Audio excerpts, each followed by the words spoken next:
వెళ్లారు. ఈలోపే సింగపూర్ లో చిన్న కుమారుడు మార్క్ శంకర్ పవనీస్ అగ్ని ప్రమాదంలో గాయపడ్డారు. చిన్న గాయాలతో బయటపడ్డారు. సో ఆరోగ్యం సేఫ్ గానే ఉంది. జస్ట్ లంగ్స్ లో పొగ చేర్చడం వల్ల బ్రాంకోస్కోపీ చేయించామని కూడా చెప్తున్నారు. ఇంతకుముందు డిప్యూటీ సీఎం పవన్ కళ్యాణ్ కూడా ప్రెస్ మీట్ లో ఈ విషయాలను కూడా వెల్లడించారు. సో కుమారుడు సేఫ్ అయినప్పటికీ ముందు ప్రజలు, తర్వాతే తన కుటుంబం అంటూ తాను చేపట్టిన కార్యక్రమాలు పూర్తి చేశారు. మరోసారి నాయకుడు కాదు, సేవకుడు అని నిరూపించారు పవన్. పార్టీలకు అతీతంగా అందరూ హర్షం వ్యక్తం చేశారు. ఉదయం నుంచి కూడా అందరూ మాట్లాడుతున్నారు అండ్ పరామర్శిస్తున్నారు. సేఫే కదా, ఇంకేం ప్రాబ్లం లేదు కదా అని. సో వాళ్ళందరికీ కూడా ఇప్పుడు ప్రెస్ మీట్లో థ్యాంక్ఫుల్ అని చెప్పేసి మాట్లాడారు. ఏంటి అసలు ధైర్యం ఏంటి డిస్కస్ చేద్దాం. డిబేట్లో పార్టిసిపేట్ చేస్తున్నారు మనతో పాటు చందు సాంబశివరావు గారు, జనసేన సీనియర్ నాయకులు, అండ్ లింగంనేని శివరామప్రసాద్ గారు. నమస్తే అండి ఇద్దరికి. Welcome to our show.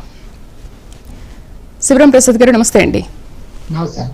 Sivaprasad గారు, కొన్నేళ్లుగా డోలీ మూతలతో సరైన రోడ్లు లేక ఇబ్బంది పడుతున్న గిరిజన సమస్యలను గుర్తించి కూటమి ప్రభుత్వం అధికారంలో రాగానే వితిన్ 10 months ఏ ప్రభుత్వం చేయని విధంగా ఇవాళ పవన్ కళ్యాణ్ చేసి చూపించారు. ఈ 2 రోజుల నుంచి అడవి బాట కార్యక్రమం ఎలా ఉంటుంది ఏంటనేది మనం చూస్తున్నాము. సో విజయవంతం చేశారు. విజయవంతం చేసేదాకా నేను వెళ్ళను అని చెప్పారు. స్టిల్ ఇప్పటికీ కూడా ఇంకా సింగపూర్ వెళ్లకుండా ప్రెస్ మీట్లో ఇంతకు ముందు మనం మాట్లాడారు, ఆయన చూసాము. ఏంటి అసలు ఆ ధైర్యం ఏంటి? అసలు ఆయనకి ఇన్స్పిరేషన్ ఎవరు? ఐ థింక్ ఎన్టీఆర్ నుంచే ఇది పుణికి పుచ్చుకున్నారు అనుకోవచ్చా? నమస్కారం మీకు, ప్రైమ్ న్యాయం ప్రేక్షకులకి, అలాగే మిత్రులకి అందరికీ నమస్కారం.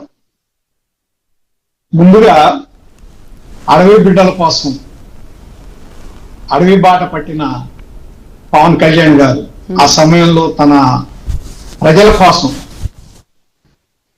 ఈ విధంగా ఆయన పర్యటన చేసినప్పుడు ప్రమాదం జరిగినా సరే అక్కడే కంటిన్యూ అయ్యి, నేను ఏదైతే మాట ఇచ్చానో ఆ మాట నిలబెట్టుకుంటాను.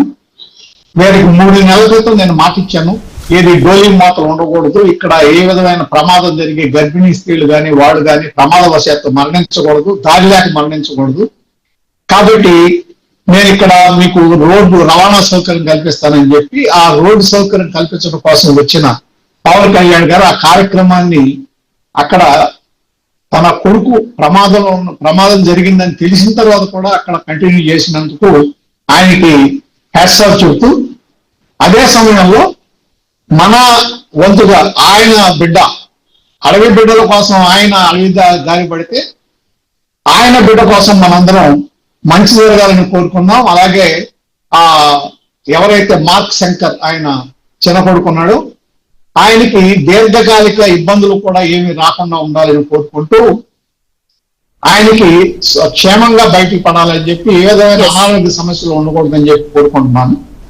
తర్వాత 2019లో ఓడిపోయిన దగ్గర నుంచి ఆ రోజుల్లో పవన్ కళ్యాణ్ గారు కమ్యూనిస్ట్ పార్టీలతో వాటితో కలిసి పోటీ చేసిన తర్వాత 137 సీట్లలో పోటీ చేస్తే 121 సీట్లు ధనవత్ కోల్పోయారు. అనేక విధాలుగా ఆ రోజు ఉన్న అధికార పక్షం కానీ వాళ్ళతో అనేక విధాలుగా ఆయన మాట్లాడిపించుకున్నారు, అవమానాలు పాలయ్యారు. వాటిని భరించాడు ఆయన. అంటే దాని మూలన ఒక పరిపక్వత వచ్చింది ఆయన. ఏది జనవేదో అంతం కాకుండా తనకు తను మనమేంటో మనం తెలుసుకోవాలనే విధంలో ఆయన తెలుసుకున్నారు. ఆ 5 సంవత్సరాల్లో తనేంటో తను తెలుసుకున్నారు. తన బలమేంటో, తన బలహీనతలేంటో, ఏ విధంగా ప్రజలకు సేవ చేయాలో ఇవన్నీ తెలుసుకున్న తర్వాత ఆయనలో ఉన్న మార్పు ఒక్కటే. మీకు అంతకుముందు ఎప్పటం గ్రామంలో మీటింగ్ జరిగింది, జనసేన ఆవిర్భావం. ఆ రోజునే చెప్పారు, మీరు ఎంతసేపు ముఖ్యమంత్రి అంటాం కాదు, ప్రజల కోసం నిలబడాలి, పార్టీలో కూడా కోవట్లు ఎవరో నాకు తెలుసు, కాబట్టి ఇటువంటి పనులు మానేయండి అని చెప్పి ఆయన స్పష్టంగా అక్కడ అంతమంది ప్రజల ముందు చెప్పారు. తర్వాత చంద్రబాబు నాయుడు గారు అరెస్ట్ అయినప్పుడు వెళ్ళి ఏకపక్షంగా నేను కూటమిలో మేము పొత్తు పెట్టుకుంటున్నాం తెలుగుదేశం పార్టీతో ఏకపక్షంగా ప్రకటించాడు ఆయన. బీజేపీని కూడా తీసుకొస్తానని చెప్పాడు. అంటే ఏంటి, అక్కడ ప్రజలకి ఏం జరుగుతుంది, 5 సంవత్సరాల్లో ఏ విధంగా విధ్వంసం జరిగింది, ఏ విధంగా ప్రజాస్వామ్యం చెరబట్టబడింది, ఏ విధంగా ప్రజలు ఇబ్బంది పడుతున్నారు, ఎలా రాష్ట్రం నాశనం అవుతుంది అనేది తెలుసుకున్న తర్వాత తను ఏం చేయాలనే దాంతో ఒక స్పష్టత వచ్చిన తర్వాత ఆయన ఆ విధంగా ప్రకటన చేయడం జరిగింది. తర్వాత బీజేపీని కూడా కలిపారు. తర్వాత ఏం జరిగిందో మీరు చూశారు. కూటమి అఖండ విజయం సాధించింది. అట్లా పవన్ కళ్యాణ్ గారు ఏదంటే దాన్ని ఏమంటాం మనం కష్టాలు పడి అవమానాలు పడి అక్కడ ఒక విధమైన స్పష్టత, ఏం చేయాలనే దాంట్లో ఒక ఇది, ప్రజలకి జవాబుదారీగా ఉండాలనే ఒక విధానం ఆయన డెవలప్ చేసుకున్న తర్వాత ఖచ్చితంగా మనకి ప్రజల ముందా కుటుంబం ముందా అంటే ప్రజలే ముందని నిన్న ఆయన నిరూపించారు. దీనికి ఒకటి మీరు ఇందాక అడిగారు, ఎన్టీ రామారావు గారు దీనికి ఉదాహరణ. ఎగ్జాక్ట్లీ. ఎన్టీఆర్ గారు ఆ రోజు అంటే వీళ్ళకి ఏంటంటే ఈ విధంగా ఉన్న వాళ్ళకి వాళ్ళు ఏం చేస్తున్నారో ఆ పనిని కంప్లీట్ చేయడం ముఖ్యం. ఆ పని పూర్తి చేయాలి. కరెక్ట్. దేన్ని పట్టుకున్నారో అది పూర్తి చేయాలి. అవతల వాళ్ళకి నష్టం జరగకూడదు, ఇబ్బంది పడకూడదు. మీకు దీనికి ఒకటే ఉదాహరణ అన్న, దక్ష సినిమా షూటింగ్ జరుగుతున్నప్పుడు ఎన్టీఆర్ ఆ సినిమాలో ఉన్నప్పుడు ఆయనకి పెద్ద కొడుకు రామకృష్ణ గారు ఆల్మోస్ట్ చేతికి అందించారు. నా తర్వాత ఆయన నా బాధ్యతలు పంచుకుంటాడని చెప్పి అనుకున్న సమయంలో దురదృష్టవశాత్తు ఆయన అకస్మాత్తుగా చనిపోయిన ఆ సమాచారం ఆయన షూటింగ్ లో ఉన్నప్పుడు వచ్చింది. ఆయనకి చెప్తే ఆయన ఏం చేశారంటాము, షూటింగ్ మొత్తం ఎవరితో చెప్పలే ఆ మాట. అవునవును. షూటింగ్ కంప్లీట్ అయిన తర్వాత ఇంటికి వెళ్ళారు. అంటే తన మూలన ఒక నిర్మాత నష్టపోకూడదు, ఒక ఏ విధంగా ఎవరికి నష్టం జరగకూడదు అనే విధానం. అట్లాగే బసవతారకం గారు, ఆయన ధర్మపత్ని, ఆవిడ చనిపోయిన సమయంలో ఆయన పర్యటనలో ఉన్నారు. అవును. కానీ ఆయన అది పూర్తి చేసుకుని వెళ్ళారు అక్కడ.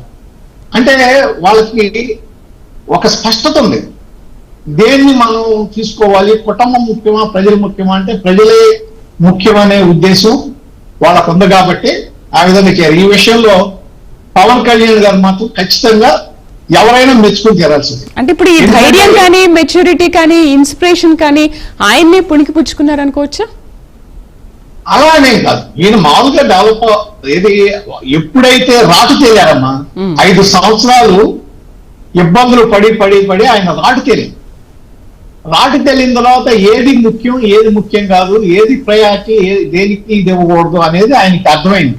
ఇప్పుడు ఇందాక మీరు ప్రెస్ మీట్ చూశారు చూడండి, ప్రెస్ మీట్ ఇచ్చారు కదా, స్పష్టంగా ఆయన ముఖంలో తేడా కనపడుతుంది. ఆ బాధ కనపడుతుంది, దాచుకుంటున్నాడు ఆయన ఆ బాధని. ఎవరు చిన్నపిల్లాడికి ఆ విధంగా ఇబ్బంది కలిగితే తను వెళ్ళలేకపోయిననే బాధ ఉంటుంది కదా ఎవరికైనా. ఎంతమంది ఉన్నా అక్కడ ఏ విధంగా జరిగినా, ఎంత గొప్పగా ట్రీట్మెంట్ జరిగినా సరే మనం వెళ్ళలేకపోయామే అనే బాధ లోపల ఉంటుంది. అండ్ ఈ టైం దాకా ఎవరు ఉంటారు కదా ప్రసాద్ గారు, ఈ టైం దాకా ఎందుకు ఉంటారు?